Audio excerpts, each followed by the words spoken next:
మనం కొంతమందికి మంచి మనసు కలిగి హృదయపూర్వకంగా మనలో కుళ్ళు, స్వార్థం, అసూయ, కక్షలు, కోపాలు, పగలు, ద్వేషాలు లేకుండా మంచి మనసు కలిగి హృదయపూర్వకంగా ఎదుటివారితోని ప్రేమగా మాట్లాడినా కానీ, ప్రేమగా పలకరించినా కానీ, వారికి ఆప్యాయతను గాని పంచినా కానీ కొంతమంది మనతో మంచిగా మాట్లాడరు. మనతోని మంచిగా ఉండరు. మన మీద వారు కక్షలు తీర్చుకునేవారుగా ఉంటారు, పగలు తీర్చుకునేవారుగా ఉంటారు. కొంతమంది మనకు కీడు చేసేవారుగా ఉంటారు, హాని చేసేవారుగా ఉంటారు. దేవుడు అంటాడు అలాంటి మనసు మంచిది కాదు అంటాడు దేవుడు. అలా ప్రవర్తించేవారు కూడా దేవుని దృష్టిలో నీతిమంతులు అనిపించుకోరు, పరిశుద్ధులు, పవిత్రులు అనిపించుకోరు. అలాంటి వారు దేవుని దృష్టిలో పాపాత్ములు అనిపించుకునేవారుగా ఉంటారు.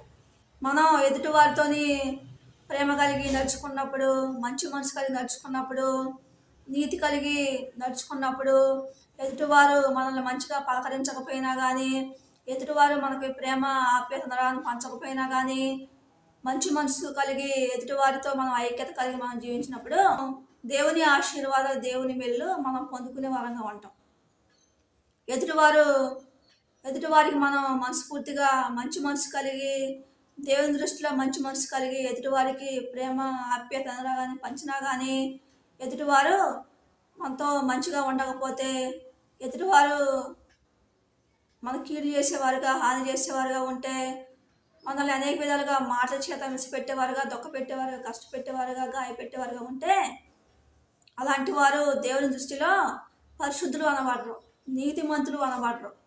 అలాంటి వారు దేవుని ఆశీర్వాదాలు, దేవుని మెల్లు కోల్పోయేవారుగా ఉంటారు. తమ ఆత్మీయ జీవితం తాను నాశనం చేసుకునేవారుగా ఉంటారు. వారు దేవునికి దూరం అయిపోయేవారుగా ఉంటారు అంటాడు దేవుడు. అందుకే దేవుడు అంటాడు,